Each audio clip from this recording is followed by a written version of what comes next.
I can. So I think we're live. And it says we're live. Okay. Welcome everybody to Restore Our Roots. Um, we just wanted to give you an update on what we've been doing over the past year. So I'll let Zach kind of take you through everything that we've been doing. So go on ahead, Zach. And feel free, folks, to if you have questions in the chat, we'd love to interact with you. So feel free to type any questions you may have with us live. If you're not live watching this and you're watching the recording, still feel free to put a question in there and we'll respond at some point watching that. So now you can take it away, Zach. Cool. I just want to say this so weird, not actually presenting to anyone. I'm just talking for the sake of talking, which is it's weird to think about. But that's cool. So yeah, ROR Roots. We're going to talk about what we got accomplished in 2020 and what we're looking to get accomplished in 2021. Work. There we go. So in 2020, we were able to put into the ground our Kerr Park Phase 1 and 2. We were able to provide assistance with a conservation easement, which is still an ongoing project. We have done 2 presentations with the Downingtown Public Library, with many more to come. We've connected with other organizations such as the Heart of Euclid, the Guardians of the Brandywine, North American Land Trust. We have sponsored an Eagle Scout project. We did an invasive clearing in Kerr Park in December. We have kept up with our monthly newsletter for all 12 months out of the year, which I think is an accomplishment in and of itself. And we also got our website up, running, and live. So, Kerr Park Phase 1 and 2. We originally approached Parks and Rec to do a project, and they gave us okay to kind of travel down this tributary section by section and put up a small riparian buffer. And we were able to get that done. We've got this picture up here from that stone bridge by Sky's the Limit looking north. And then we have the same photo looking south of Phase 1 and Phase 2. It was a challenge with COVID to actually get this in the ground, literally and figuratively speaking. But with the right communication, we were able to get that rocking and rolling. Over on the right, we have some of our live stakes that we planted in our ever first event from December of 2019 that started to bloom. And yeah, we had a pretty good success rate with our live stakes. We sponsored an Eagle Scout project from Troop 220. And that project involved taking out the invasive species along disc golf hole number 3 onto the path of number 4, or walking from 3 to 4, the whole T plus the walk away.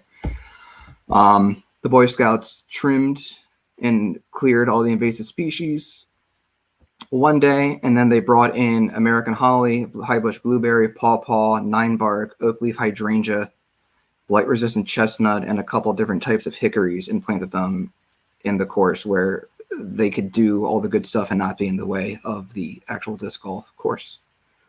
So that was pretty cool, and that was really fun to get to be a part of. We just did a December clearing just last month. This is located just south of the stone bridge at Kerr Park, which is the southernmost bridge. We kind of took a little peninsula between that little tributary and the Brandywine, and it took about 2.5, 3 hours, but we got the majority of it cleared out, and hopefully we will be able to come up with a cool project that we can plant there, either in the fall or in the spring of next year. We did all of our monthly newsletters. We did 12. Like I said, that's just an accomplishment that we did because it's been such a hectic year for everybody. We're always looking for new topics. If you have an idea or something you'd like to learn more about, you can email us and we'll incorporate it into one of our issues. And I'm going to pass the mic to Tara, and Tara is going to guide us through our new website and how you can better interact with the website and get engaged and involved in what we're doing.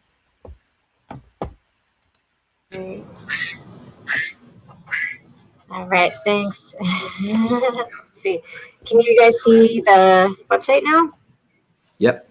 Okay, sweet. So yeah, this is a big accomplishment for us last fall-ish, and we started it as the onset of the virus so that we could communicate more with the public about who we are.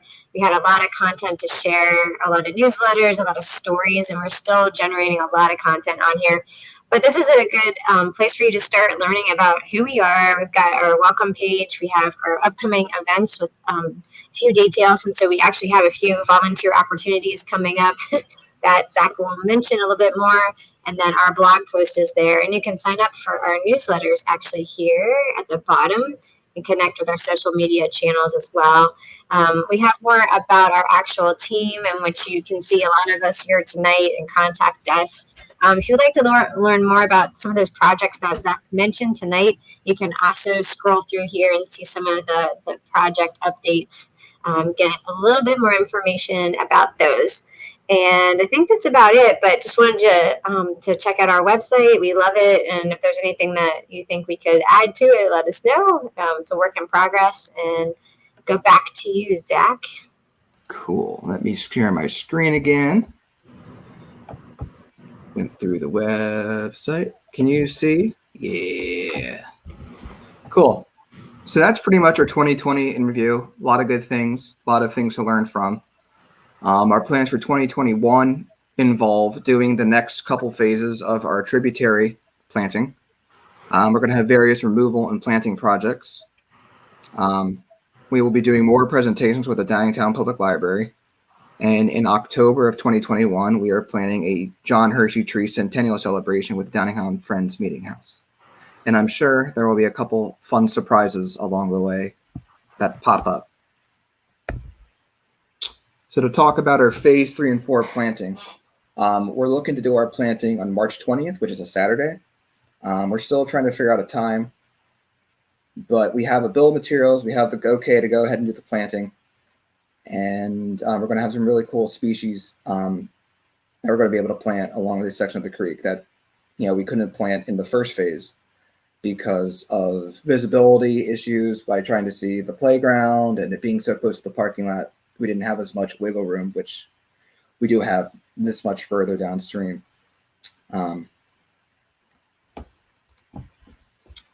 We are going to continue consistent with the conservation easement.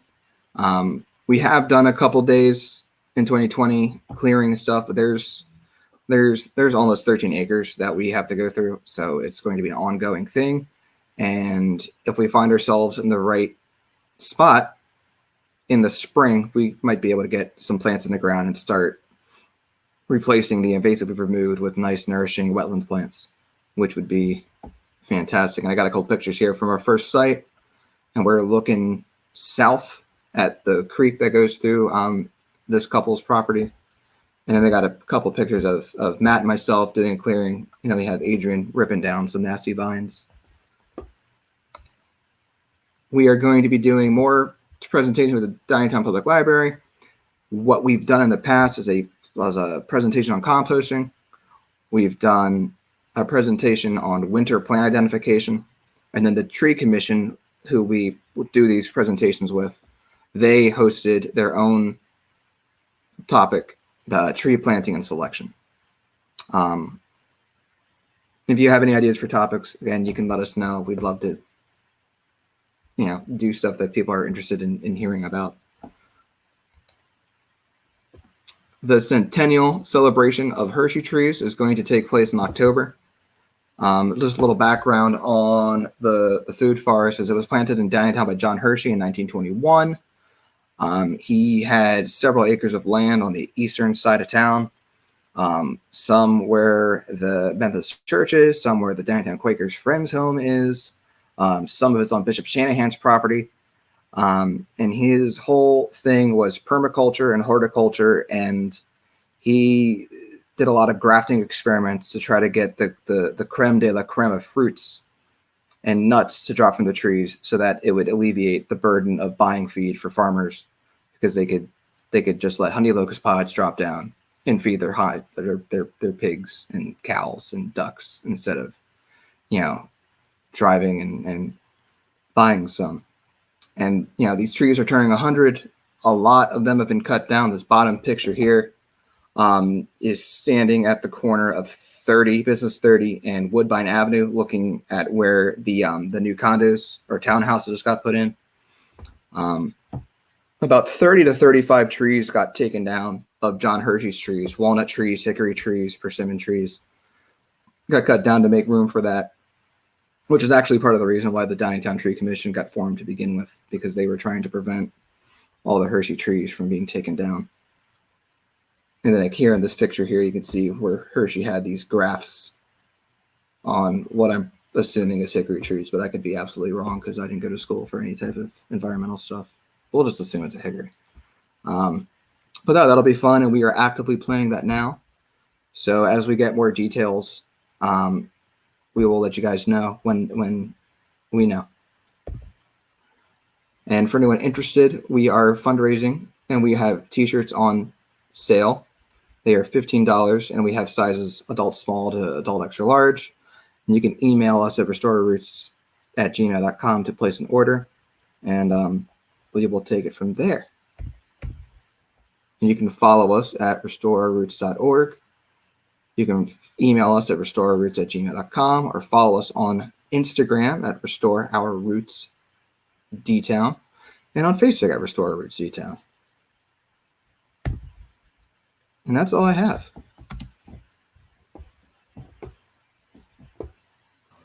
Yay! So exciting. Yeah, that was a solid 11 minutes. Any questions from the people that have already heard this once or twice? Well, it doesn't look like we have anyone live with us. That's okay right now. But for those of you watching, maybe afterwards, and we're going to try to post this in our upcoming newsletter, you know, feel free to reach out to us and share this video too. But I have a question for you all. What's your favorite part about this group? Some people may just be brand new and not know really its beginnings and how we got started. So there's a couple questions there.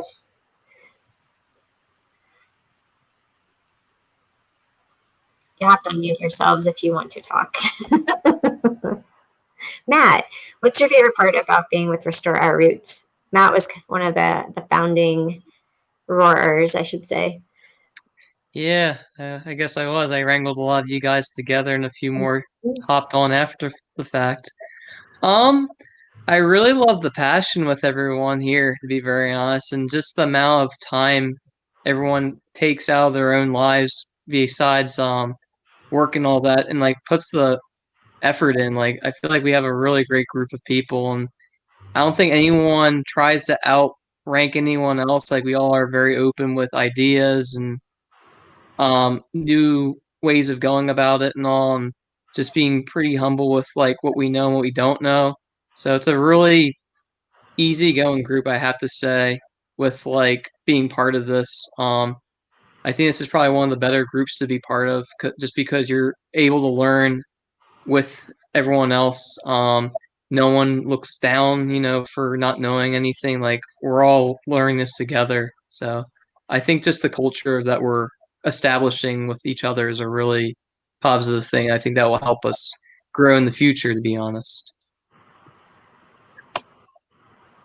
Yeah, I love this group too, because I feel like we're open to anybody that wants to come and participate too, because we're all joined by a common thread of appreciating plants and the goodness that plants have in our community and John Hershey trees, right, are a really amazing legacy that was planted about 100 years ago that we're still reaping the benefits of, and that's what all these future plantings are that we're doing right now. So we encourage everybody to come out to try to be part of these next layers of legacies in our community. And we welcome families and kiddos, and we're being as safe as we can with all of the safety measures now with the virus, but we still want to get outside, and we still got a lot of work to do. So I don't know if anybody wants to say anything else about their interest in ROR and why they feel passionate about being here or interested.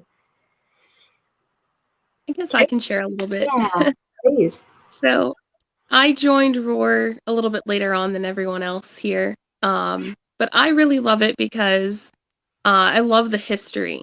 I knew nothing about John Hershey beforehand, and since joining ROR and from other groups, the Tree Commission and other groups, learning about the trees, I just feel really passionate about that, and just want to educate people about conservation and food forests. I've learned how to forage my own food, which is amazing, and I've gotten a lot of really awesome recipes that we can share with you guys as well.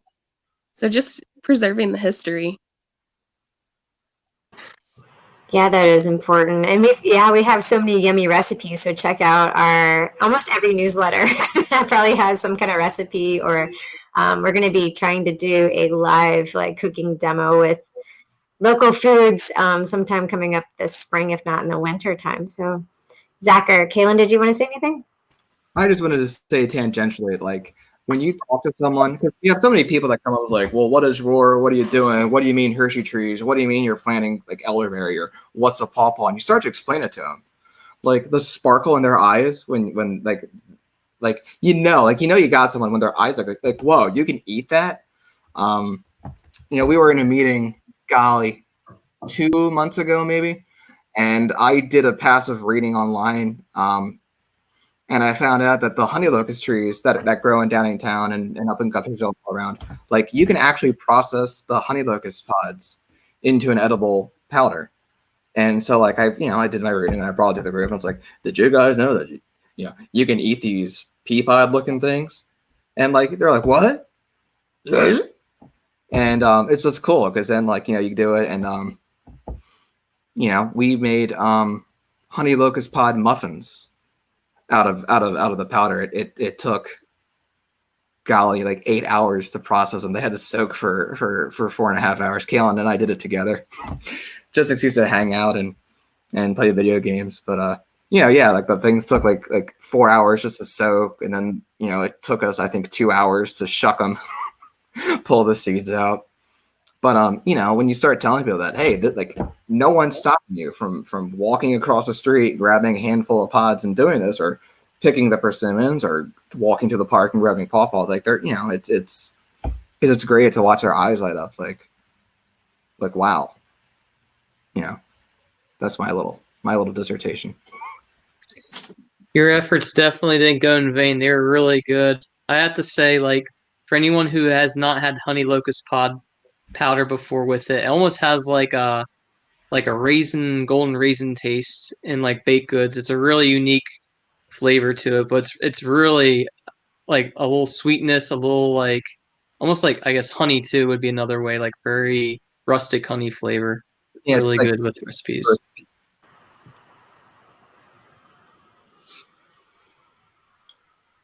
One really awesome thing that I found out too since joining the group is everything tastes so much better when you get it fresh. When we were doing the Hershey tree tours, you could just pick a persimmon off the ground, make sure that it's clean first, but then go ahead and eat it right there, and it's delicious. And yeah, you can take all the fruit and the seeds and the seed pods and just cook with it, and it's amazing. Oh yeah. I know. I think one thing I really value too, among many, about this group is how much we really share not only awareness about plants and our relationship, but trying to foster an appreciation of them. Because I feel like they're a part of. They create our oxygen that we breathe, the clothing that we wear, the food that we eat to survive. Like we can't live without plants, and so there's a harmony that kind of needs to be established between them. I think more and more, at least in my life, and people knowing really, even relating to their lawns in a friendlier way to the environment. A lot of us here are really concerned about the Brandywine River watershed and the creek there, and the health of that. And plants do a lot to keep that waterway healthy, where we get a lot of our drinking water. So there's a lot of connections to plants and keeping our lives healthy and bright too. Yeah. Kaylin, did you want to say anything? Sure. I think one thing that I really like about this group is that we're uniquely hands-on with about everything that we do. I mean, there's There's no getting around it. If you want to plant, you have to put a shovel in the ground. If you want to promote native growth, you have to get loppers in your hands and cut some invasives down. And nature has always been a fantastic teacher. The amount that we learn out in the field as we go along helps our judgment in the future and decision making and whatnot. I think it's just it's an awesome opportunity to learn more as you're being hands-on. So. I think a lot of people love doing that kind of work too, and especially now when we're all supposed to be tucked in and back by screens and everything. It's important now to keep our bodies alive and get out and breathe some good fresh air. So, yeah. So there's a lot of great ways you can get involved with us that Zach mentioned in this video. And I don't know if anybody from the team wants to say anything before we wrap up. I guess going off of that, there's definitely more ideas that can come in and all, like because of going off of what Tara said about how plants just affect our lives differently and all, and kind of like with Kalen saying how we are so involved with different stuff, like we try to be hands-on. Like there's a lot of different ways to be involved with us, especially even just as volunteering. Like if digging in the ground's not your type of thing, there's other types of ways that we're gonna try and educate, try and get more involved. Some of them more are in concept right now, but as we get more people, we can make some of these concepts happen and whatnot. And as we grow, even like more in a scientific way, we might go down that route. We might go more in like a route with like being more with children and whatnot. Just there's a sky's the limit with this type of thing because it touches any type of facet of our lives. This type of work. So don't no idea is a bad idea. Basically, is what I'm trying to get at. So if you have something that's a unique perspective, I mean, even we're going down like I would say, how would you call it, Tara? Like spiritual, ethereal with the plant meditation? How would you say that?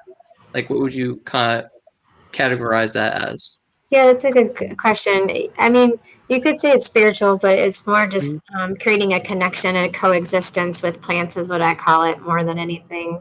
Yeah.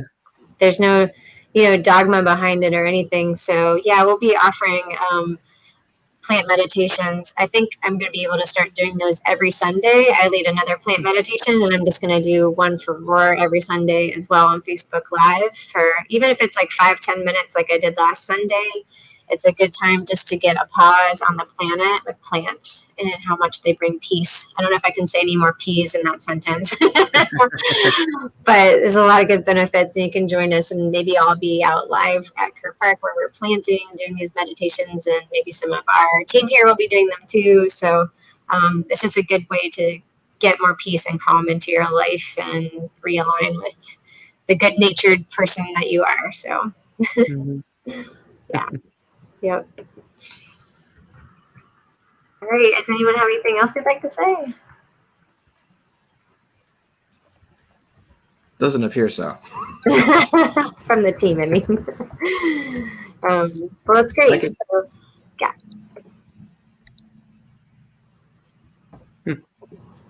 All right. Okay. So our email is down there at the bottom if anyone wants to reach out to us at any time. I hope I spelled that right. There's a lot of R's in our email. You nailed it. Feel free to reach out to us anytime, and can't wait to see you all out in the field with us. We're really trying to bring about plants, people, and community, and again, all these other great things that we talked about tonight. So wish everybody a really wonderful rest of your day and week, and hope to see you out and about sometime soon with plants. Bye, everybody. Have a good night.